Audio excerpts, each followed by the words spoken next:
চট্টগ্রাম বিশ্ববিদ্যালয়ের উপাচার্য প্রশাসন অধ্যাপক ডক্টর মোহাম্মদ কামাল উদ্দিন হইয়ে আর দেশের মানুষ এখনো হরণ ব্যবহারও সচেতন নয়। যেটা প্রয়োজন নাই তারা এন্ডেও হরণ ব্যবহার করে, ফলে পরিবেশ শব্দ দূষণ দিন দিন বাড়ি যার।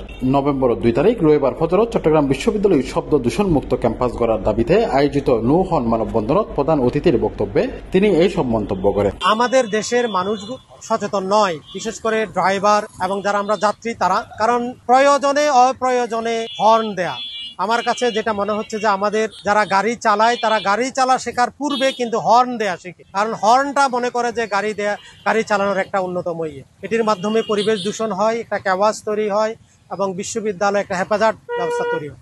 আমরা পরিপূর্ণভাবে হয়তো হর্ন বন্ধ করে দিতে পারবো না, কারণ প্রয়োজনে হর্ন আমরা মনে করবো যে সেই স্লোগানটাও আমরা এখানে সামনে আনবো। পরিবেশবাদী সংগঠন আবার গ্রিন ক্যাম্পাস চট্টগ্রাম বিশ্ববিদ্যালয় স্মরণ চত্বরত এই মানববন্ধনের আয়োজন করে। পরবর্তী কর্মসূচি ক্যাম্পাসের 0 পয়েন্ট ও শহীদ মিনার এলাকা পর্যন্ত চলতে থাকে। কর্মসূচির সহকারী পক্ষ নুরুল হামিদ কানন সহ সংগঠনের বিভিন্ন স্তরের পরিবেশ কর্মী অকল উপস্থিত আছিল।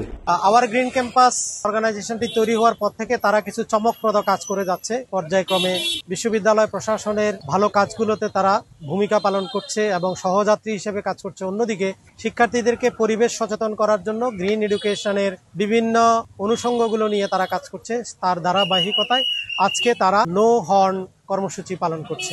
এর আগে আওয়ার গ্রিন ক্যাম্পাস জুড়ে এলাকার বিভিন্ন স্থানের মধ্যে নো হর্ন জোন লেখা সাইনবোর্ড স্থাপন ও রাস্তার গ্রাফিতি অঙ্কনের মধ্য দিয়ে সচেতনতা সৃষ্টির উদ্যোগ লই হইরাহি 2025 সালত প্রতিষ্ঠিত এই সংগঠনের লক্ষ্য চট্টগ্রাম বিশ্ববিদ্যালয়ের গ্রিন, ক্লিন এবং দূষণমুক্ত ক্যাম্পাস হিসেবে গড়ে তোলা। বর্তমান জানে আলম সভাপতি ও আয়শা সিদ্দিকা কলি সাধারণ সম্পাদক দায়িত্ব পালন করে। সংগঠনগত প্রায় বর্তমানে 400-র অধিক সদস্য সক্রিয়ভাবে কাজ করে।